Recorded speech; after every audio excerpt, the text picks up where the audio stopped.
হয়তোবা একদিন আপনিও থাকবেন না, আমিও থাকবো না।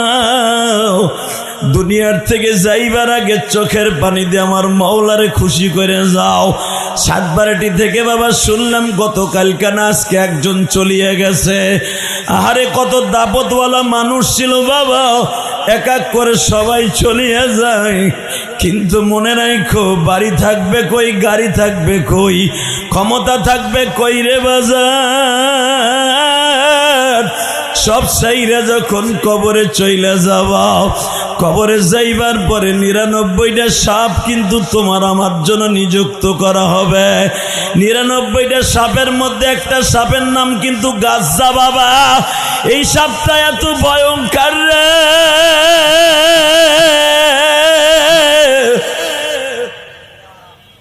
৯৯টা সাপের ৯৯টা নাম হবে। একটা সাপের নাম হলো গাজ্জা, আর একটার নাম গুজ্জা, আর একটার নাম সৌমা, আর একটার নাম সল্লা। বাজান রে, 5 ওয়াক্ত নামাজের এক একটা সেজদা, এক একটা সেজদার সমপরিমাণ বাবা। যতটুকু সময় লাগবে এতটুকু সময় যারা নামাজ পড়েন নাই, 5 ওয়াক্ত নামাজের নামে কিন্তু এক একটা সাপ আছে। কবরে যাইতে দেরি হবে। গাজ্জা নামে যেই সাপটা আছে, এই সাপটা কিন্তু প্রথম তোমারে দংশন করবে। দংশন করতে দেরি আছে বাবা। ওই গাজ্জা সাপটার যদি 1 ফোঁটা পানি, 1 ফোঁটা বিষ যদি লৌহিত সাগরে অথবা বাজান আরব সাগরে ফেলে দেয়া হইতো, অথবা এই সাপের জিহ্বা দিয়ে যদি এই পৃথিবীতে বাতাসে একটা লাড়া দিত, সারা দুনিয়া বাবা দূষিত হয়ে যাইত। একটা মানুষ, একটা দানব, একটা গাছপালা কিছুই বেঁচে থাকতো না। যুবক, আমি তোমার 2টা পাও ধরে বলে দিয়ে যাই, দুনিয়ায় যে যেখানেই থাকো, যেইভাবে থাকো, এই দুনিয়া চাইরা চলে যাইতে হবে যুবক রে।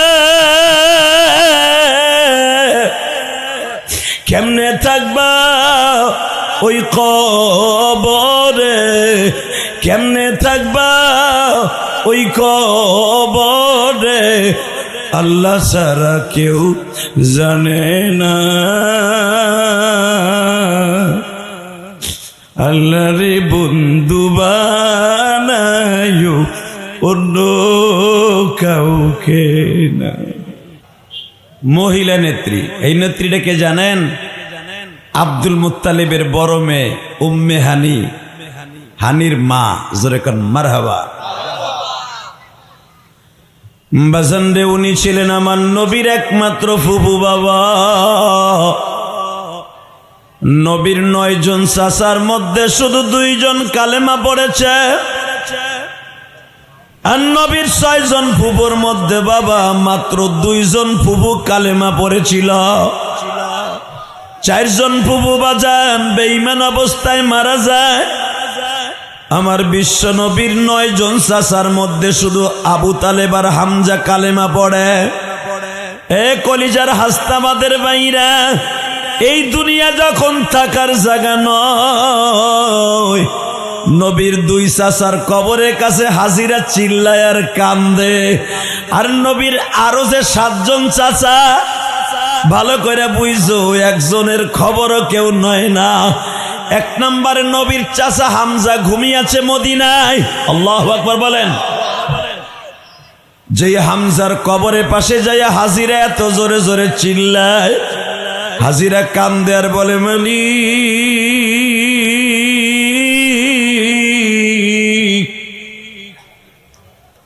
আমার নবীর কলিজার টুকরা চাচা হামজা এই মাকবারে শহীদাইন অর্থাৎ উহুদ পাহাড়ে ঘুমিয়েছে।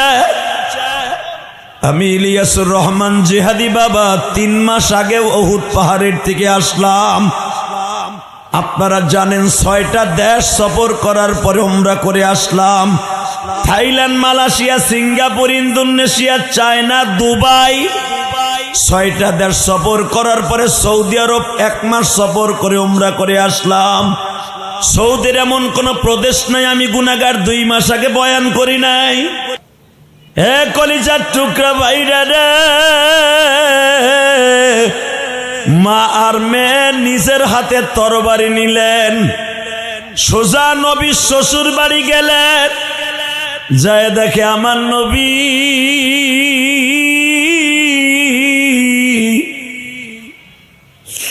যার রসিলাই তামাম জাহান আল্লাহ বানাইছে, যার নয়নে নয়ন দিলে গুনাহ যায় ঝরে। বাজানরে, যার চরিত্র সম্পর্কে আমার আল্লাহ কোরআনে এইভাবে বলেন, ওয়া ইন্নাকা লাআলা খুলুকিন আযীম,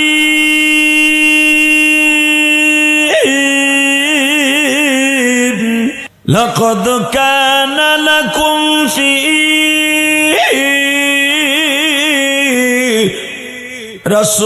রাসূলিল্লাহি উসওয়াতুন হাসানাহ। নবী আর একটা কথা বলে দেয়, আপনার উম্মাত গুলা কিন্তু সর্বপ্রথম জাহান্নামে যাবে মায়ের হক আদায় না করার কারণে। আল্লাহর নামাজ না পড়লে আল্লাহ হয়তো মাফ করে দিতে পারে, রোজা না রাখলেও আল্লাহ মাফ করে দিতে পারে, যাকাত জীবনে এক টাকাও দেয় না আল্লাহ মাফ করে দিতে পারে, আল্লাহর হক। জীবনে ঈদের নামাজও পড়ে নাই আল্লাহ মাফ করে দিতে পারে, জীবনে কোনদিন একটা রোজাও রাখে নাই আল্লাহ মাফ করে দিতে পারে। কিন্তু নবী কয়েকটা হক আছে কোনদিনও আল্লাহ মাফ করবে না, জাহান্নামে যেতে হবে। এক নম্বরে স্ত্রীরা হলো তার স্বামীর হক, দুই নম্বরে হলো সন্তান তার মা বাবার হক। যুবক ভাইরা, আমি তোদের কাছে দুইটা পাও ধরে বলে দিয়ে যাই, কিয়ামতের মাঠে নামাজ পড়সটাই আল্লাহ ইচ্ছা করলে মাফ করে দিতে পারে, কিন্তু মা বাবার খেদমত করস না আল্লাহ কোনদিন মাফ করো না। এমন যুবক এখানে আছে মা দুঃখিনীরে কষ্ট দিছে, আছে না নাই? বাবারে কষ্ট দিছে, বিয়ে কইরা আজকে আরাম করে বউ চাউল মেনিয়া টাঙ্গাইল শহরে বাড়া থাকে, ঢাকা শহরে বাড়া থাকে। জনম দুঃখিনী মা বাবা এই টাঙ্গাইল কালীহাতি লুহুরিয়া গ্রামে বাবা ভাঙ্গা ঘরের মধ্যে খায়া না খায়া কাটায়, ভোলা একটা দিনের জন্য খবর লয় না। যুবক ভাইরে, তোর পাও দুইটা ধরছি দেখ, আলে বললাম কেমনে কান্দে গো। আমরাও তো গরিবের ঘরে জন্ম নিয়েছি, এই যে দামি দামি মানুষ আমার ডাইনে বামে বসা, এরাও তো একদিন বড় স্কুলের হেডমাস্টার ছিল। আরে দেখ, আমরা তো গরিবের ঘরে জন্ম নিয়েছি, হেরিকেনে তৈ ছিল না বাবা। বাবা বৃষ্টির মধ্যে সন্ধ্যার আগে হেরিকেনে তেল ভরে দিছে, বাবা লেখাপড়া না করলে খারাপ রেজাল্ট করবি রে বাবা। তুমি দেখো মাই কলাও কান্দে, সাধারণত কোনো মাইকওয়ালা বয়া বয়া কান্দে না, মাইক ম্যানরাও বয়া বয়া কান্দে। আরে সভাপতি কান্দে, সেক্রেটারি কান্দে, মাহফিলের এমন কোনো যুবক নাই কান্দে না।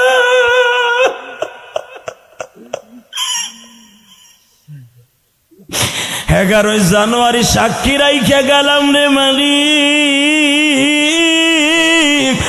আমার মতো কার জানু মা নাই রে মা।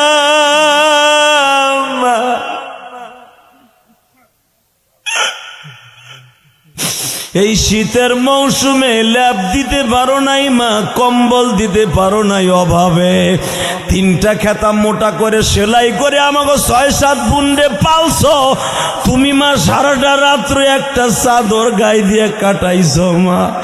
আজকে মাটির ঘরে ঘুমাইয়া কেমন আছো জানি না রে মা, আমার মতো জানের মা নাই। আল্লাহ মাফ করে দেব আল্লাহ।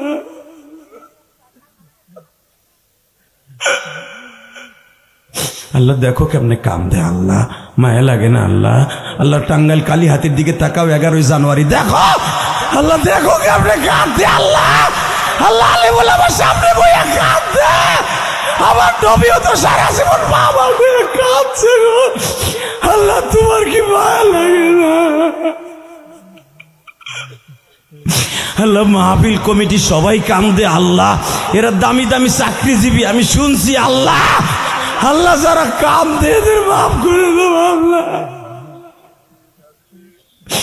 আল্লাহ মায়েরে কবরে মাইরো না আল্লাহ, আমার ভাইদের মায়েরে কবরে মাইরো না, আমার মায়েরে মাইরো না আল্লাহ, আমার মা অনেক কষ্ট পেয়ে গেছে রে। আরে আমার মা আমার ছোট ভাইরে জন্ম দিতে যে মারা গেছে, আল্লাহ আমার মা অনেক কষ্ট পেয়ে মারা গেছে। আমার মতো আবার আলেম ভাইদের মা নাই রে আল্লাহ। হাজার হাজার মানুষ এই গভীর রাত্রে কাঁদে, আল্লাহ গভীর রাত্রে কাঁদে গো।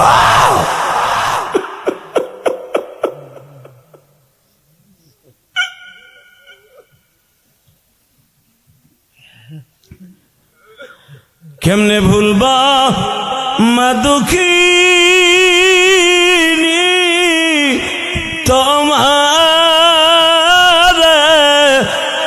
তোমার সন্তান কাঁদে মা গো মাহফিল। আল্লাহ দেখো দেখেন পোলাই কত চালু সাহাবি নবীর লাভ দিয়ে দাঁড়ায় কয় নবী আপনি না আবু জেহেলের ছোট ভাই হারেস রে মাফ করে দিছেন। আমার নবী বলে তুই আসল জায়গায় হাত দিলি। নবী আপনি না আপনার চাচা হামজারে যে শহীদ করছিল উহুদের মাঠে, আপনি বলছিলেন তোর আমি কোনোদিন মাফ করব না, তুই আমার পিছনে পিছনে থাকবি। হুজুর আপনি তো তারও মাফ করে দিছেন, আমার মায়ের মাফ করে দেন।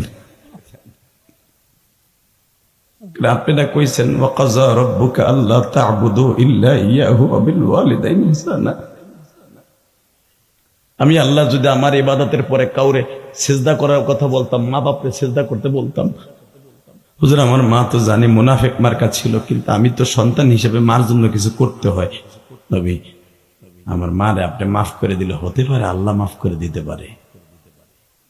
এইবার কানবেন দেখি মার পাগল কয়জন আছেন। আমি জানি আমার আলেম ভাইরা সবচাইতে মা বাবার পাগল বেশি। আজকে আমার মা আমার শীতের থেকে বাঁচানোর লেগে ঠিকই আমার মা আমার দিছিল, কিন্তু আমি আমার মায়ের এরকম টিস্যু পেপারের মতো 5খানা কাপড় দিয়া ওই মাটির ঘরে শোয়া রাখছি। আমার বাবা পরের জমিতে কামলা দিয়ে আমার সোয়েটার কিনা দিছিল। আমি আমার বাবাকে এইরকম পাতলা টিস্যু পেপারের মতো 3খানা কাপড় দিয়ে কবরে শোয়া রাখছি। আব্বা জানি না তুমি কবরে কেমন আছো। আমার কলিজার টুকরা স্কুল কলেজের বাইরে বাবা মায়ের টাকা কোনোদিন নষ্ট করিস না ভাই। আমি তোদের কাছে 2টা পাও ধরে বলে দিয়ে যাই, এই যে যারা আমার ডাইনে বামে বসে আছে সবাই শিক্ষিত মানুষ, এদের কাছে জিজ্ঞাসা করবি একটা বাবার সামনে যখন একটা ছেলে নষ্ট হয়ে যায়, এর চাইতে বড় কষ্ট বাবার কাছে আর কিছু থাকে না। যখন একটা ছেলে নষ্টর থেকে ভালো হইয়া নামাজ পড়ে, 5 ওয়াক্ত নামাজের টুপি থাকে, দেখবি মা বাবার কাছে কত শান্তি। এটা মা বাবা ছাড়া কেউ বুঝে না। মা বাবার হক নষ্ট করে জীবনে যুবক কোনোদিন ভালো হতে পারবি না। কথা কন না কেন? জোরে ক, আরো জোরে। তোর কোটি কোটি টাকা বাপরে কামাই করে দেওয়ান লাগবে না। তুই সচ্চরিত্রবান 5 ওয়াক্ত নামাজ পড়, স্কুল কলেজে পড়, বাবার টাকা নষ্ট করিস না মোবাইলের পিছনে, কোনো মেয়ের পিছনে নষ্ট করিস না। কসম খোদার, তুই যদি স্টুডেন্ট লাইফে মারা যাস, ছাত্র জীবনে মারা যাস, তুই জান্নাতি। আমি জিহাদি ফতোয়া দিয়ে গেলাম, তুই জান্নাতি। মা বাবার টাকা মোটরসাইকেলে মোবাইলে নষ্ট করস, একবারে কি ভাবছো ওই টাকাটা কামাইতে তোর বাপের কত কষ্ট হয়েছে? তুই জানিস, তুই বুঝবি একদিন, যেদিন তুই কামাই করবি। কথা কন না কেন? কষ্ট হইতেছে আপনাদের? হুজুর আমার মায়েরে মাফ করে দিবেন না, আমার মায়ের মাফ করে দেন। আমার নবী বললেন আমি মাফ করলেও তো আমার আল্লাহ মাফ করবে না তোর মায়েরে, আমি জানি। কারণ মরার পরে আল্লাহ আর কোনোদিন কোনো মুনাফিকরে মাফ করবে না। লিল্লাহি তাকবীর। মুনাফিক সেনা হয়ে যাবে ভোটের সময়। দেখবেন টাকা খাবে এক দলের, ভোট দেবে আর এক দলের। কথা কন না কেন? যার টাকা খাবেন তারে ভোট দিবেন, যার সাথে ওয়াদা করবেন তারে ভোট দেবেন, কিন্তু লোক দেখে দিবেন। ইনশাল্লাহ বলেন তো? আল্লাহু আকবার জোরে বলেন। এইবার আমার সাথে বলেন, নবী মাফ করে দিল, আমার নবী এই পৃথিবীতে কয়েকজন মানুষকে মাফ করে দেওয়ার পরে আল্লাহ তাকে জান্নাতে ঘোষণা দিয়েছে। তার ভিতরে একজন নবীর সবচাইতে আপন লোককে মেরেছিল, একজন লোক, তার নাম ওয়াহশী। নাম কি? জোরে কোন? উবাইদুল্লাহ ইবনে ওয়াহশী। ওর নাম হলো উবাইদুল্লাহ, ওয়াহশী হলো ওর গ্রামের নাম। এই জন্য হাদিস কোরআনে তাফসিরে ঠিক ওর নাম ওয়াহশী হিসাবে আখ্যায়িত হয়েছে। কথা বলেন না কেন? একটা লোকের নাম হলো, একটা লোকের নাম ধরেন আপনাদের এলাকার একজনের নাম হলো সবচাইতে ভালো একটা নাম ওবাইদুল্লাহ, কিন্তু লোকটা ডাকাতি করতে করতে করতে নাম হয়ে গেছে ওবাইদ ডাকাত। কথা কর না কেন? এ কি আমার কথা বুঝেন না? হালাকে ওই লোকটার পরে পরজন্মতে আরো কয়েকটা ডাকাত ওই বাড়ি জন্ম নিছে, লাস্টে ওই বাড়ির নাম হয়ে গেছে ডাকাত বাড়ি। কথা আসতে কইলে বুবয় ওর বাবুরা গুলা কিরকম হয় না? ডাকাত বাড়ি নাম হয়ে গেছে। কই যাবেন? ডাকাত বাড়ি না শেখ বাড়ি যাবো। পরবর্তীতে ছেলেগুলা শিক্ষিত হয়েছে, বিসিএস ক্যাডার হয়েছে, এমপি হয়েছে, এমপিও হয়েছে, তারপরে যদি কয় শেখ বাড়ি যাবো, অমুক শেখের বাড়ি, ও ডাকাত বাড়ি যাবেন। কথা বলতে হবে, কারণ ওই যে সিএস আর আরএস এর সময় তার নাম পড়ছে ডাকাত বাড়ি, এখন বিএস হইলে কি হইবে? এখন ওই ডাকাত বাড়ি। এর মতো বড় শিক্ষিত হলে কি হইব? ওই হুজুরের মতো মুক্তি হলে কি হইব? ওইটা এখন ওর ডাকাত বাড়ি। কথা কর না কেন? জোরে খান। এই মুসলমানে বলা কেন বলছে এখন বুঝবা। ওয়াহশী নবীর চাচারে মারছে, তারে ভাড়া করে আনছিল এই জামানার 1-2 কোটি টাকা না, 8 কোটি টাকা খরচ করে। ওয়ামা আরসালনাকা ইল্লা রাহমাতাল লিল আলামিন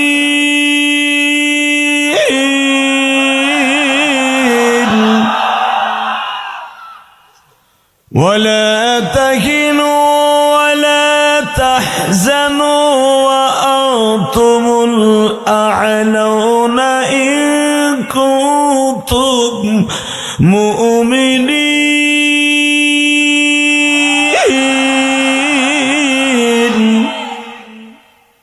আল্লাহ কি কয় শুনবেন না? বান্দা তোর কোনো ভয় নাই, তোর কোনো টেনশন নাই। ওয়ালা তাহিনু ওয়ালা তাহজানু, এটা নফির সিগা, ডাইরেক্ট নফির সিগা, এখানে কোনো কিলু কল নাই, ডাইরেক্ট নফির সিগা। তোর কোনো ভয় নাই, চিন্তা নাই, বিজয় মোমেনের হবে। ওয়া আনতুমুল আ'লাউনা ইন কুনতুম মুমিনিন। ইন কুনতুম কাফিরিন আল্লাহ বলে নাই, ইন কুনতুম কাফিরিন মুশরিকিন মুনাফিকিন কোরআনে বলে নাই, ডাইরেক্ট মোমেনের কথা বলছে। বিজয় মোমেনের হবে। কে বলেছে? জোরে বলেন, কে বলেছে? আল্লাহু আকবার। জোরে বলেন তো আল্লাহু আকবার। আরো জোরে বলতে হবে মুসলমানের বলা। বিজয় মোমেনের হবে, বিজয় মোমেনের হবে, বিজয় মোমেনের হবে। আর পৃথিবীতে যত বড় বড় রাজা বাদশাহ, যত ক্ষমতাধর, সবগুলোর আল্লাহ শেষ করছে ছোট জিনিস দিয়া। আমি ইলিয়াসুর রহমান জেহাদি ওই গোপালগঞ্জের জমিনে মাত্র 12 বছর বয়সে মার জীবনের তোর বিদায় দিয়ে দিছি। মা তুমি কবরে কেমন আছো জানি না গো মা, ও মা।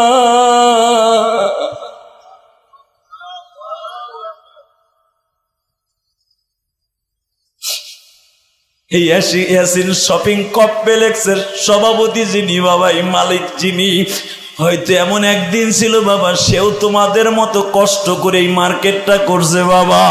হয়তো একদিন তার কিছুই ছিল না ও বাজান, তার বাবা হয়তো অন্য জায়গায় কাজ করে ভাই বোনদের মানুষ করছে। এই যে তোমাদের আইসিও সব তোমাদের মার্কেটের সেক্রেটারি সভাপতি, আজকে তারা কোটি কোটি টাকার মালিক হয়তো আল্লাহ বানাইছে বাবা। এমন একদিন ছিল বাবা, একটা লুঙ্গি কিনে দেওয়ার মতো তৌফিক ছিল না। আমি ইলিয়াসুর রহমান জেহাদি যারা দাওয়াত দিতে গেছো বাবা তাদের জিগাও। 4 কোটি টাকা খরচ করে একটা মসজিদ বানাইছি, আমি কাউকে বলি নাই আমার 1 বস্তা সিমেন্ট দেন, যদি কেউ দিছে তাহলে নিছি বাবা, কারো কাছে 1 বস্তা সিমেন্টও চাই নাই। ওই কেরানীগঞ্জ কদমতলী আমার বাড়ির সাথে এই যে আল্লাহর ওলি বেলাল সাহেবের মসজিদের সাথে আমার বাড়ি, আমার মসজিদ। জিজ্ঞেস করবেন ওর কাছে যারা দেখে আসছে, ও বাজান 2 তলা কমপ্লিট হয়ে গেছে। বাজান এমন একদিন ছিল আমি ইলিয়াসুর রহমান জেহাদি ছাত্র জীবনে যখন আমার মা মারা গেল 100 গ্রাম কেরাসিন তেল কিনা হেরিকানে পড়তে পারি নাই। আমি গোপালগঞ্জে লেখাপড়া করতাম, আমি 100 গ্রাম কেরাসিন তেল আমার ভাইদেরকে কিনে দিতে পারি নাই বিদায় আমার ক্লাসে 10 জন ছিল, এক হিরে কিনে 10 জন পড়তাম মাদ্রাসায়, আমারে বাইর করে দিছে। ও তেল কিনতে পারে না, ওরে আমাকে জামাতে রাখা যাবে না। এখন যদি বাবা আমার ছাত্ররা যারা গরিব ওদেরকে মাঝে মাঝে বুকের মধ্যে নিয়ে আমি কান দিয়ে আর বলি, বাপরে তোরা চিন্তা করিস না, বিজয় তোদেরই হবে। আমি ইলিয়াস যদি 100 গ্রাম কেরাসিন তেল কেনার মতো তৌফিক আমার ছিল না, আমার বাবার টাকা পাঠাইতে দেরি হয়েছে, আমি কিনতে পারি নাই, আমার ক্লাস থেকে বের করে দিয়েছিল। আজকে আমি ইলিয়াসুর রহমান জিহাদি কোটি কোটি টাকা খরচ করে মসজিদ মাদ্রাসা বানাইছি, তোদেরকে আমি খাবার খাওয়াই, আমি ওয়াজের টাকা দিয়া, তোরা বুঝালা আমি ইলিয়াসুর রহমান জিহাদি কইছিলাম।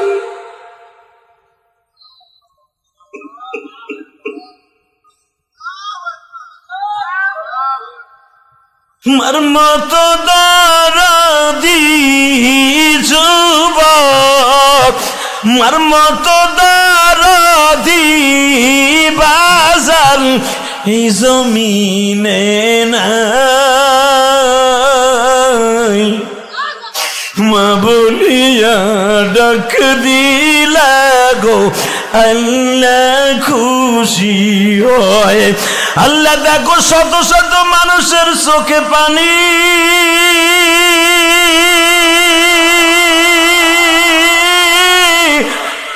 স্টেজে আলিম ওলামার চোখে পানি।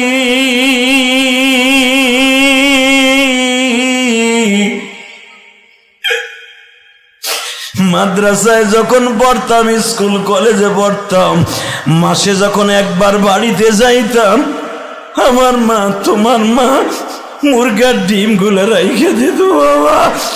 আমার চুরি চুরি করে একটা ডিম সেদ্ধ করে দিয়ে বলতো, বাবা তোর অন্য ভাই বোন দেখলে মাইন্ড করব, বাবা ওরা খাইয়া ফেলব, বাবা বোর্ডিং এ ডাইলের পানি খাস। কি খাস আমি মা দেখি না, বাবা তুই আমার সামনে বই এই ডিমটা খা, তুই খাইলে আমার পেটটা ভরে যাবে জাদু। আরে মারে তুই খাওয়াইছ কিন্তু তুই খাস নাই।